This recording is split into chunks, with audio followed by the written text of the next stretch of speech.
Oh yeah, your skin and bones turn into something beautiful. You know I love you so. You know I love you so.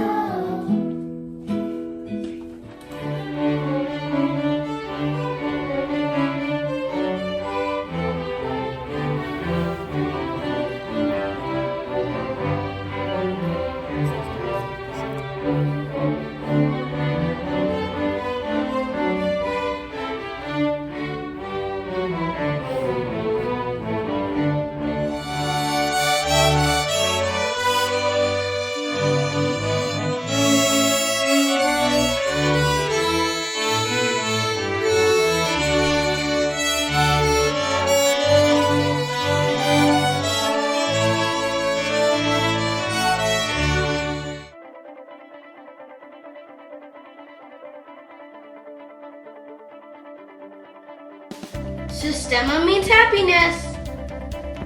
Sistema means making music. Sistema means teamwork.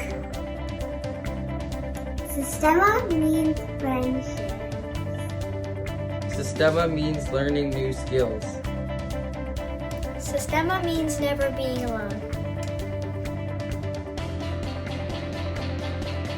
This is what Sistema means to me and so many others.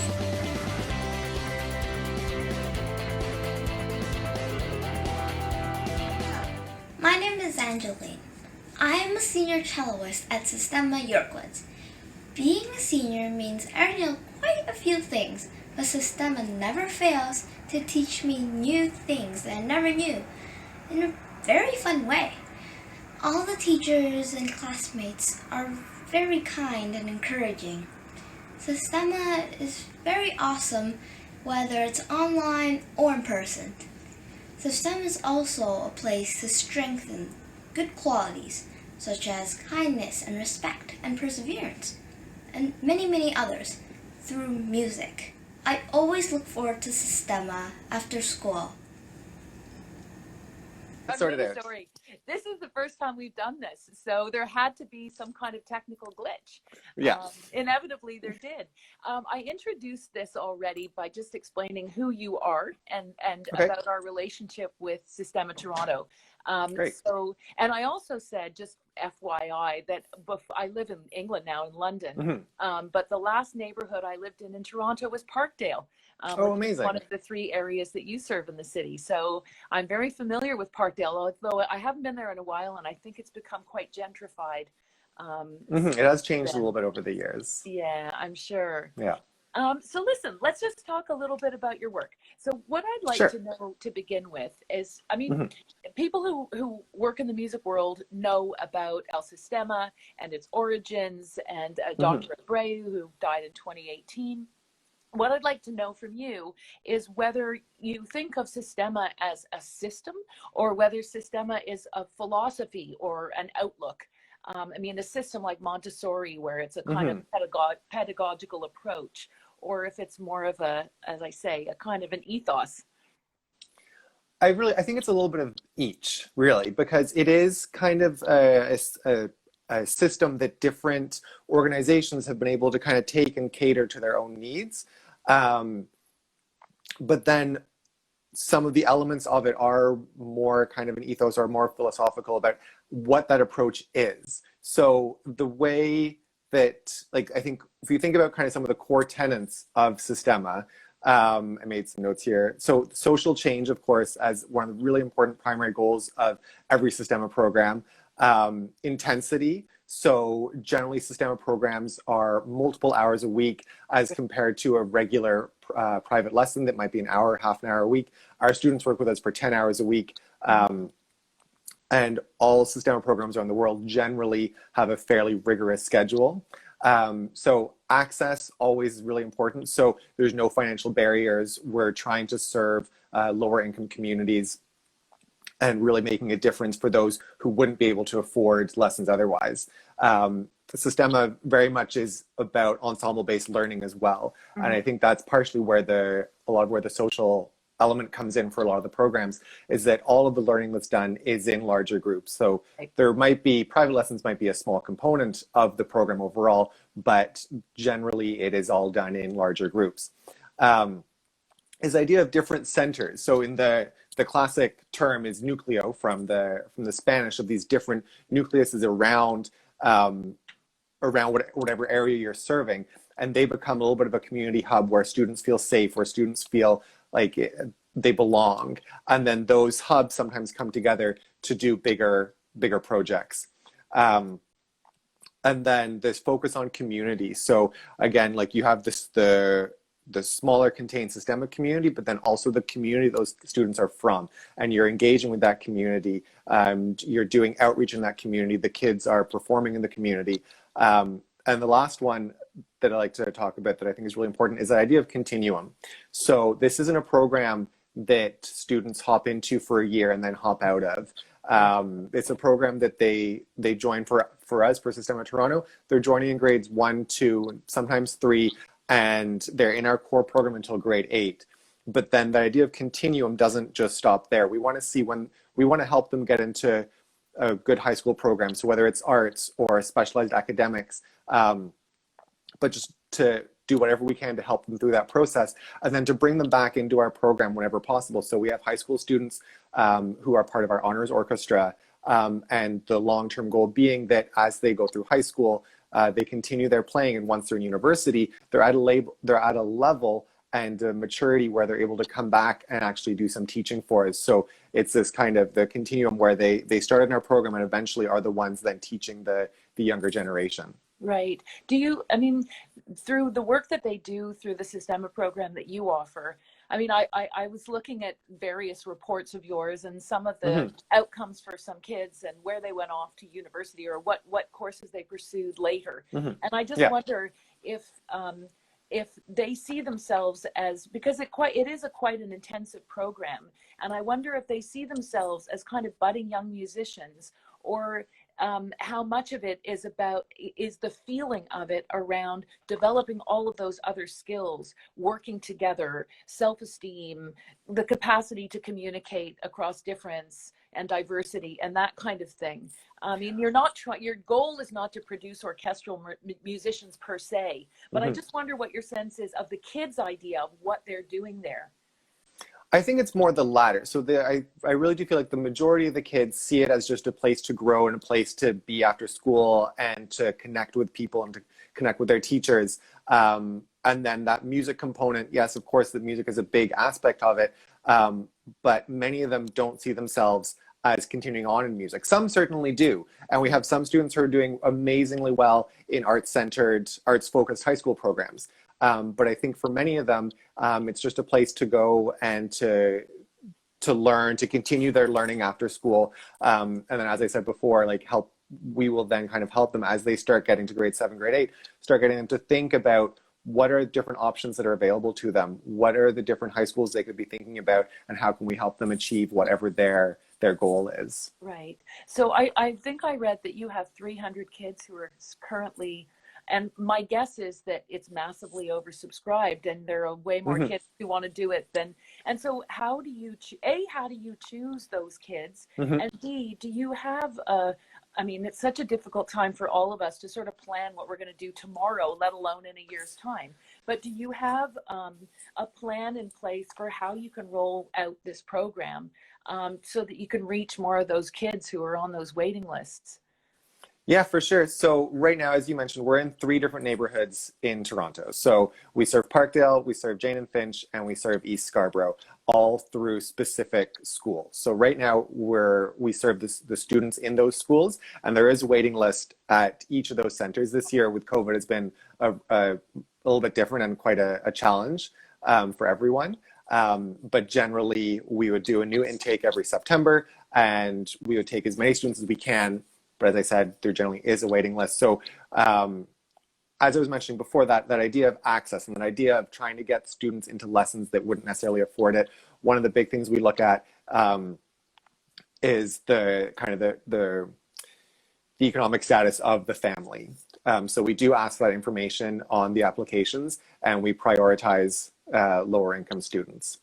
In terms of a rollout to expand our program, we're like each year we build the program at each center. And in a long term, of course, we don't want to stop at 3 centers, but that is more of a long-term goal to kind of look at what other communities could really use a program like ours, and how we can continue to serve more young people in Toronto. This is not on my list of questions, but it's just sort of popped into my head. I was thinking about the history of Sistema, and I know that that without getting into the geopolitics of it, I know that the Venezuelan government has supported the scheme over time. I don't know what its status is in Venezuela now, but I just wonder if you have a view, and you might not, so don't feel obligated to answer this, but I just wonder if you have a view about whether I mean, and I know that you get funding from organizations, but I wonder if you feel there's a role for government to play in supporting these programs. Kind of an active role for government to play.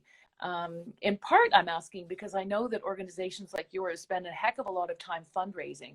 And so, you know, that ends up sucking up a lot of energy, I imagine. So, what are your thoughts about that? I think for sure, like government funding would definitely strengthen our program and other programs like ours. I think right now we have a very kind of diverse funding model. So we bring in revenue from a lot of different sources, which I think strengthens our program. But for sure, I think if you look at the overall benefits of our program and other similar programs around the country, I think it would be wonderful if there was more government funding to really help some of these students out of the cycle of poverty. Which is kind of one of the things that we really try and address with that social change. Like everyone kind of knows it is a proven fact that kids who grew up in low-income families and marginalized or racialized families are less likely to succeed both academically and financially later in life. So I think it definitely would be a good investment, long-term investment, and would definitely strengthen our programs. Right. I didn't want to spend the whole time talking about coronavirus. So I deliberately didn't kick off with coronavirus. And it's I mean, it's presented so many challenges for so many people in so many different ways. It's a little bit hard to unpick and figure out what to focus on. But I mean, it strikes me as an outsider that there's this work is all about being together, and the kids couldn't be together, and the teachers couldn't be together. So there's that strikes me. Then there's also the technology question, because we all became so reliant on technology, and I don't know what kids from lower income families, what access they had to the technologies they needed. So those are my observations. I just wondered if you could share with us what you found the most challenging aspects of coronavirus in terms of what you're trying to do. Of course. It's kind of wild to think back to just over a year ago now, when everything happened so quickly. The way I think it's worth telling the story, because I think it is a little bit like it was just so wild. So the Thursday before our March break here was the day that they announced that schools wouldn't be going back after March break. So last year. And the Friday, which was a school day, we didn't have our program running because that actually was going to be a teacher PD session for us. So one of our staff came into the room I was teaching in and said, "Did you hear that school's not coming back after March break?" And so we had about half an hour to make sure that we were sending kids home with everything they needed. And on top of all of this, at the center I was working at, we had a fire drill that day. Oh my God. So fire drills are never any good time, right? No. I don't know how it managed to all just line up like that. But so I found this out. Then the fire alarm goes. We all go outside, have to make sure that we're still focused on this, making sure that it's happening safely. Then we go back inside and have about 20 minutes before the kids are going home and have to make sure they have all their music, all their instruments, see if we can send them home with rosin, all the stuff they'll need. And so then we had the next morning to talk about what we were going to discuss with the teachers about this transition to online learning. And so at that point, no one was expecting this. We thought, okay, maybe we'll need 2 or maybe 3 weeks of online programming and then we'll be back in person. So thankfully, we discussed what we could with the teachers, and I can talk about that more in detail a little bit later. But we then thankfully had March break to really sit down and say, okay, what do we need? What do we need to plan? How can we continue supporting our students? How can we continue supporting our teachers? And right away, as you said, one of the things we realized, working with lower income families, a lot of them don't have the devices and means to connect to our online programming. So we were really lucky to actually connect with a local tech company, Beanfield Metro Connect, and they sponsored a large purchase of tablets that we were then able to deliver in those first couple of weeks that we were online. So that really made a big difference. Wow. You must have turned that around very fast. Yeah, this all happened Wow. very, very quickly. So we got those out. We were getting kids connected. Since then, we've had other individual donors and some other corporate donors step up to donate more. So we just got recently we just got another donation from Best Buy Canada of a bunch of tablets. So we're looking to see how we can get those into the hands of students who need them. Yeah, we kind of didn't look back from there. So what you were saying about that like idea of social connections. So, and again, with Sistema, it is such an important element of it.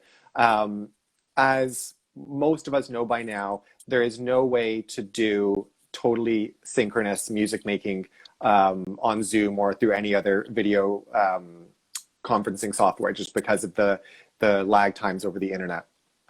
But our teachers did an absolutely amazing job adjusting to the new situation. So still working in those classes and just making it work in different ways. So we had some classes you might have a teacher leading, a teacher playing with all the students muted but playing along with the teacher. And that might rotate. So maybe a student is leading and they're the one unmuted and everyone else is playing along with them.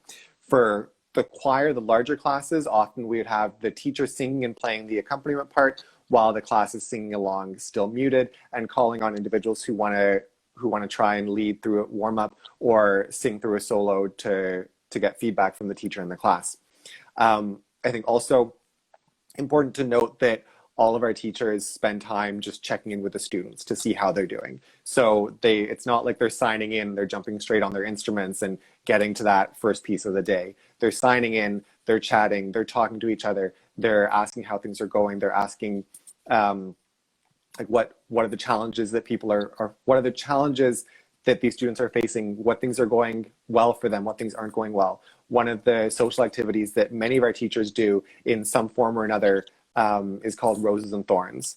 And so basically all that is, we take turns, go around to every person in the class who wants to share, and they share something that's going well and something that isn't going well. A nice variation on that, sometimes they add roses, thorns, and a bud. So the bud is something that has yet to bloom. So it's something that they're looking forward to.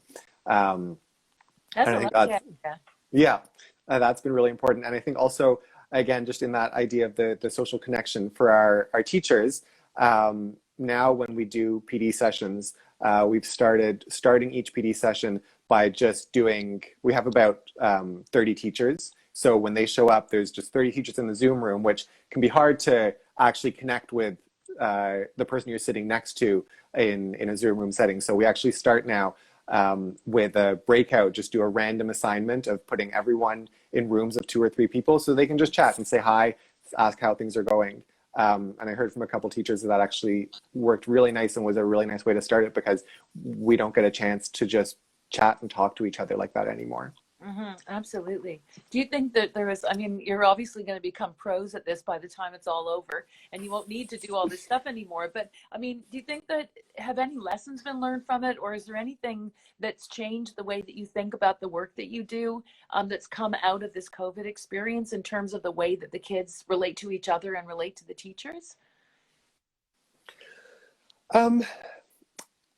Well, there's always been a strong element of connection between the students and the teachers. When I first started working at Sistema, and I still kind of believe this, it's more like a camp counselor and camper vibe than it is a teacher and student vibe. Right. So many of the students really connect with their teachers. And even like when our office staff, like our executive director, Christy Gray, who generally is at the office but visits the centers regularly, she often says that one of her favorite moments is when she comes into the center and the kids run up and give her a big hug, because we're able, even her in her role, she's able to connect with the kids and have that really meaningful connection that means a lot to the kids. And so I think in the time of COVID, it's just become more apparent that maintaining those relationships is important. So the teachers sometimes in there, I was mentioning earlier that there is generally an element of private lesson because it's generally beneficial in any music learning environment, but it's also beneficial from the social point of view because especially now in COVID, it gives the teachers, individual teachers, a chance to connect and chat with small groups of students. Usually the private lessons are maybe one or two students. So it gives them that opportunity to really maintain those connections. And I think it's just become more apparent how important those connections are because in COVID, like there's so much more stress really that the kids are under from all these different factors. And it really shows that when you have the right teacher for them to talk to, they will open up. Right.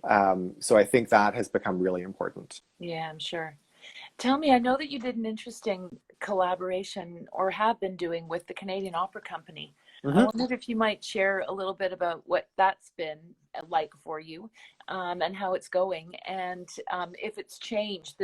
I don't know how much opera your kids were doing before that, but if the introduction of that kind of opera experience has changed their thinking or what you do or whatever.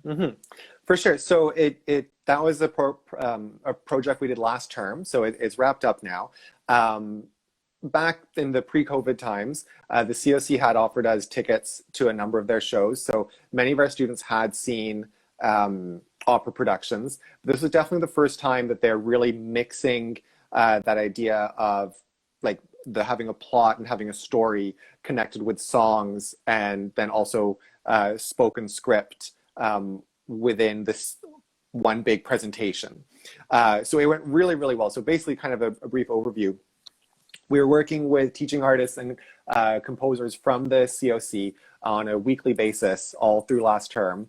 And they worked with the students to kind of establish a story, a plot, and different characters, and then worked with the composer to kind of to figure out different musical elements. And then we had basically two arias, so two songs that were written for the opera. And so those were recorded by the students who were playing those characters. And then the full orchestration was done and put together by the COC. And this was all performed live with a combination of those two recorded songs, but then also spoken elements of a script to kind of get the narrative going, establish the story, and also spoken word. So it was all done over Zoom.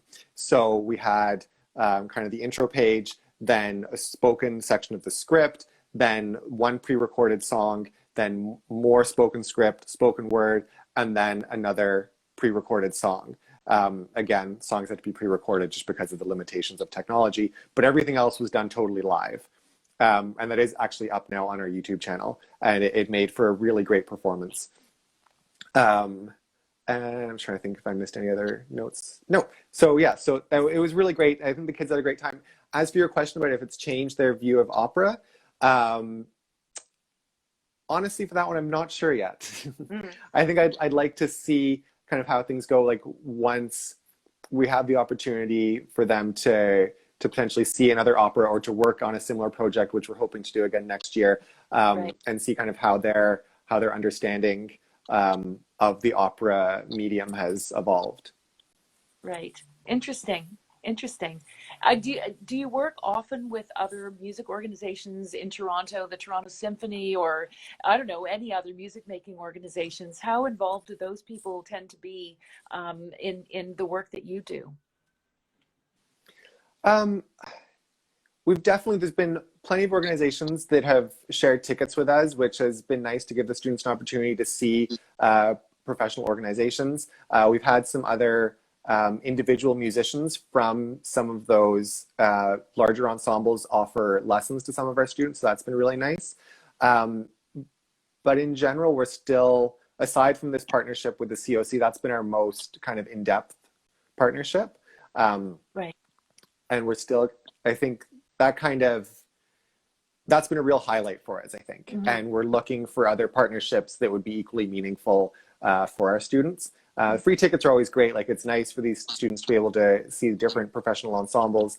But really, I think it makes a bigger impact when it's an organization that's able to come in and really work with the kids and understand what their needs are and Right. what they can really benefit from. Because also, again, you think about the geography of Toronto, any of those big performing ensembles are generally in the downtown core, which isn't too hard to access for our Parkdale students, but it is quite a challenge for our Jane and Finch and East Scarborough students to access. So even just offering the free tickets, there's still quite a barrier of access there for a lot of our students. Yeah, and for many other people too, I think, actually. Yeah, for sure. Yeah.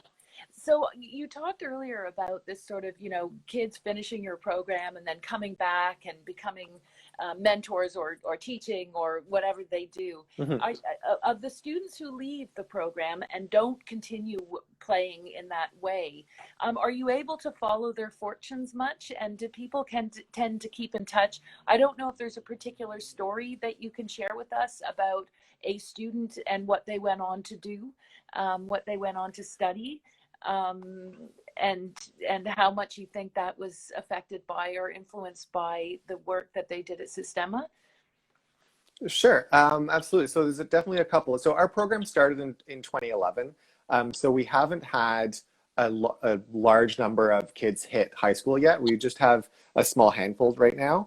But I think there are kind of three that I'd like to highlight, I guess. So we had one student who, right from the beginning, really showed a keen interest in music and really pushed herself to learn as much as she could about the violin and to really be an excellent performer. So this is very much on that side of musical excellence and musical development. And she is now at Etobicoke School of the Arts doing an absolutely amazing job.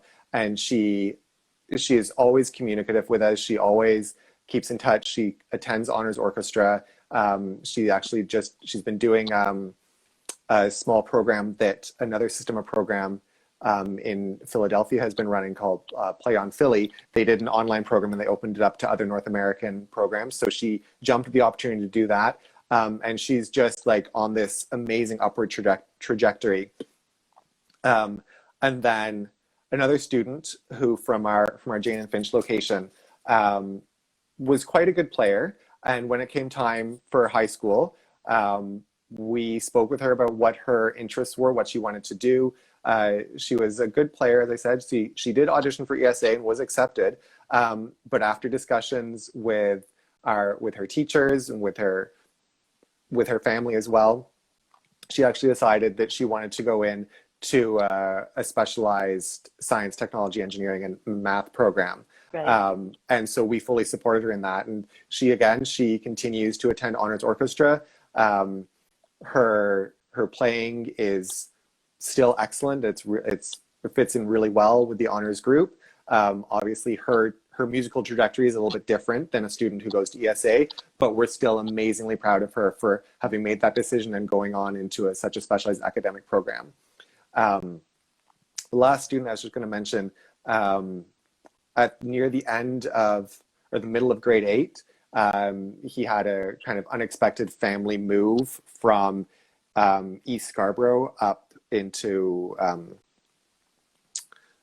closer to Markham. And so we really helped him sort out like what his high school options were, where he could go, because it was a new neighborhood for him. Like we had to do some research to kind of figure out what the best options would be for him. So we figured that all out. We helped him with auditions, because at the time he still hadn't finished the move. So it was kind of there were some complicated logistics there, but we supported him through that process. And I talk to him on a medium regular basis when we can connect. And so again, just so proud of him for kind of following through with that and really putting in, because we helped quite a bit, but obviously there was a ton of effort on his part to prepare the audition material, and to go in and to present it. and then to be accepted and to go into this new school in a new community. Right. So yeah, so those I think are three kind of real highlights that we've had over the last few years, that I think kind of show the different ways that the students are able to excel out of our program into different avenues. Right. That's fantastic. I think I'm going to wrap up with a semi-personal question. I Sure. just wondered if there's a piece of music that you feel has got you through coronavirus, and in those bleak moments that we all have, either a piece of music or whether it's something you play yourself. I think you're a cellist. I am a cellist, yeah. I would say for me, actually, this is not very musical. I'll get to the musical side in a second. The thing that's really got me through coronavirus has been exercise for me. It really helps me stay focused. It helps me just feel good. And I've been kind of working through various playlists as I been doing my exercise. But one piece I was just having this conversation with someone else, like one piece, or not piece, but a band and record that I'd really like to kind of mention is OCAN. They're an Afro-Cuban group. Absolutely fantastic, and we've actually been working with them a little bit for Black History Month, but before that I knew their violinist because she's one of our teachers as well, and I a couple of years ago took the plunge into vinyl, and that's records for watchers who don't know what vinyl is, so records in a record player that looks very old-fashioned, but I have their most recent album on vinyl. I've been really loving it, so that's what I would say there. You just reminded me, I had to explain to my kids what mixed tapes were the other day. They were actually born in 2011, the year that Sistema was founded. But yeah, they didn't know about they didn't know about tapes full stop, let alone mixed tapes. Yeah. So it's so funny trying to describe it to them. Listen, it's been great talking to you today. I really appreciate your time, and best of luck with what you're doing with Sistema. Hopefully all of this Corona stuff will be over sooner rather than we can get back to being together.